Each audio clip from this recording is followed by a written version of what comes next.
Congressman Mike Johnson joins us for a little bit. Mr. Mike, welcome back home. How are you this morning? Hey, Robert and Aaron, great to hear your voices. Good to be home. Thanks. Our pleasure entirely. Okay, so in the last hour, we had the guy Eric Rothschild from the Americans United for Separation of Church and State. Starting off, you have a little history with this organization. Fair enough. Fair enough. You know, you guys, my background was in constitutional law, and I was a religious liberty defense lawyer for almost 20 years before I got into politics. And one of our nemesis groups, I used to do the pro-defense side on religious freedom, and almost always on the other side was either the ACLU, the Freedom from Religion Foundation, or these guys, the Americans United for the Separation of Church and State. Now, if their name doesn't tell you everything you need to know, that's what they are about. They're trying to eradicate all of our deep religious heritage in this country, all vestiges of Christianity from the culture. I mean, it is in their mission statement, is what they're trying to do.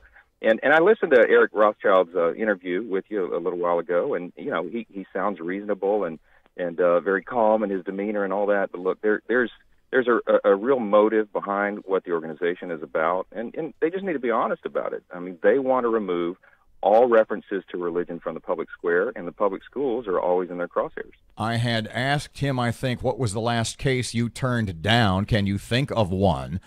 And he kind of hesitated, didn't give me much of an answer. Do they ever turn anybody down? My theory is, and I could be 100% off, that anybody that comes in and says, I am complaining about so-and-so, they just shoot off an email hoping to get a response. Is that an unfair assumption on my part? No, that's not unfair. That's the game. That's the MO, and it's a sue and settle kind of mentality. They'll usually file a lawsuit and then seek big attorney's fees awards and try to win by default. And they had some success for 50 or 60 years in this country. Those who believe in religious freedom and those on the right of these issues, so to speak, really didn't put up a fight in many cases. And so they were successful. And that's largely why we have a increasingly secularized society. It's not what the founders intended. It's not the traditional ideas and beliefs of our nation, but it's where we're headed because you have groups like this that are well-funded. They typically engage in a campaign of fear and intimidation and misinformation around the country. It's well documented. And Robert, another question you asked him that he sort of dodged a bit. Do you ever go after non-Christians? And the answer is very clear. They do not. They're not seeking a tolerance, and respect and a tolerance for people of all faiths, as they like to claim in interviews. What they're doing is an outright hostility towards one particular faith, and it is always the Christian faith. It's Christian students they go after. It's Christian pastors and the rest, and that's what we've seen. It's just beyond dispute. Congressman Mike Johnson, the school board issued a statement this week saying that they are making some adjustments, mandatory training one of them. Is that an admission that they've been doing some things wrong? No, look, the Bossier Parish School Board is well noted to be an exceptional group. They have exceptional schools, and they want to maintain that. They understand that they have to respect the rights and beliefs of every single student and family in our community, and we're not monolithic. There are lots of different belief systems and religions, and they get that. The board is in a process right now of updating and supplementing some of their policies, but that's not an uncommon thing. I mean, school districts do this all the time. They often update their policies to reflect the law and what the courts have said about certain things. So that the mandatory in-services is just good practice for a school district. They want all their teachers and administrators, coaches, and everybody to know what the updated policies are and what the law says about all these things. So there's nothing really noteworthy about what they're doing. I do think it ought to resolve the group's litigation because there's no need to waste precious taxpayer funds when the school district is already doing what it should under the law, and that's what's happening here. The allegations, Mike, that teachers were praying with students and there were religious activities at dances and choral events and football games. Were they doing some things they shouldn't have been doing in Bossier Parish?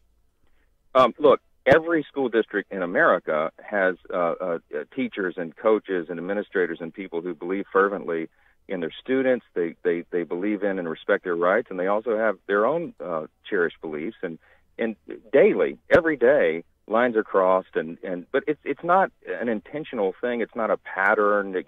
Teachers aren't in the classrooms proselytizing and all of that. Every school district in America, and I've represented many of them over the years defending against these kinds of cases, it's always good to brush up on the law. And I think that's what they're doing in Bossier. I think this is going to be a teachable moment for everyone. What some of these atheist and radical secularist groups meant for evil, I think is actually going to be turned around for good.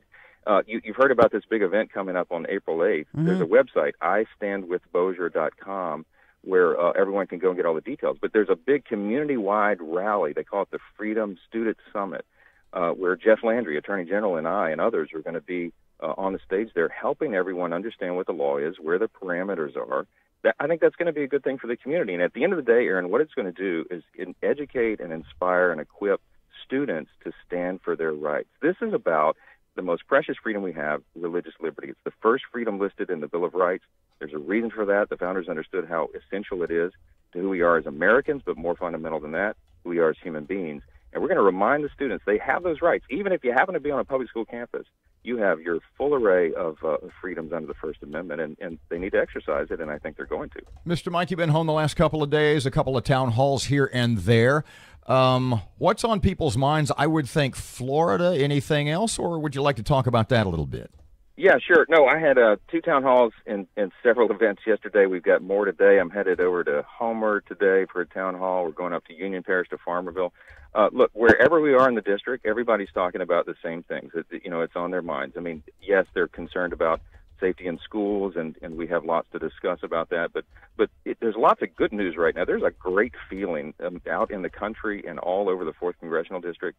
The Tax Cuts and Jobs Act, people are seeing and feeling the immediate positive effects of that, and they are just overjoyed about it. I mean, I talk to small business owners everywhere who are expanding, adding jobs, new locations. They have the ability to do that now because of the policies that we're advancing in Washington. And, the regulatory reform efforts that we've begun and even completed some over the first year of this Congress are having an immediate effect. And you see the stock market continuing to rise, the economy booming, because we've got the conditions now where we can really take off. It's a rocket boost to the economy. So people are feeling that, from corporate CEOs to average everyday working Louisianians, which is what all of us are.